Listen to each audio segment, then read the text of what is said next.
400 സീറ്റിന് മുകളിൽ എന്ന ആത്മവിശ്വാസമാണ് NDAക്ക്. തിരഞ്ഞെടുപ്പ് പ്രഖ്യാപിച്ചതിന് തൊട്ട് പിന്നാലെ പ്രധാനമന്ത്രി നരേന്ദ്രമോദി വീണ്ടും പ്രതീക്ഷ പങ്കുവച്ചു.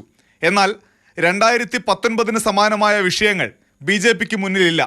പുൽവാമയും ബാലാക്കോട്ടുമെല്ലാം ഉയർത്തിയ ദേശീയ വികാരം വോട്ടായി മാറിയത് BJPക്ക് അനുകൂലമായാണ്.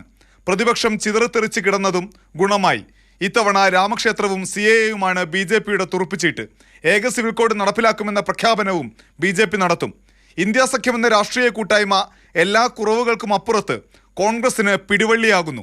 ഡൽഹി, ഹരിയാന, മഹാരാഷ്ട്ര, ഗോവ, രാജസ്ഥാൻ, UP, തമിഴ്നാട്, ജാർഖണ്ഡ് എന്നിവിടങ്ങളിലെല്ലാം ഇന്ത്യ സഖ്യം നേർവഴിയിലാണ്. നിതീഷ് പോയെങ്കിലും ബീഹാറിൽ ആത്മവിശ്വാസമുണ്ട്. രാഹുലിന്റെ ഭാരത് ജോഡോ യാത്ര ജനങ്ങളിൽ സ്വാധീനമുണ്ടാക്കിയെന്ന് കോൺഗ്രസ് വിലയിരുത്തുന്നു. രാജസ്ഥാനിലും മധ്യപ്രദേശിലും ഛത്തീസ്ഗഡിലും തോറ്റെങ്കിലും BJPയുമായി ഇവിടങ്ങളിൽ വലിയ വോട്ട് വ്യത്യാസം കോൺഗ്രസിനില്ല. എല്ലാ വിഭാഗം ജനങ്ങളെയും പരിഗണിച്ചുള്ള ഉറപ്പുകൾ നൽകി അത് വോട്ടാക്കി മാറ്റാൻ കോൺഗ്രസ് ശ്രമിക്കുന്നു. മോദിയാണ് NDAയുടെ പ്രചാരണത്തിലെ വജ്രായുധം. ആത്മവിശ്വാസം പ്രകടിപ്പിക്കുമ്പോഴും ഗ്രാമീണ ജനതയുടെ ചിന്ത എന്താവുമെന്ന് BJP ഭയക്കുന്നു. കാർഷിക മേഖലയിലേതുൾപ്പെടെ അസംതൃപ്തിയും തൊഴിലില്ലായ്മയും വിലക്കയറ്റവും വെല്ലുവിളി.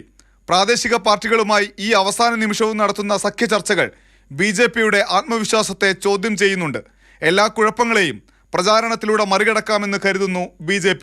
ഡൽഹിയിൽ നിന്ന് അനൂപ് ദാസ്, മാതൃഭൂമി ന്യൂസ്.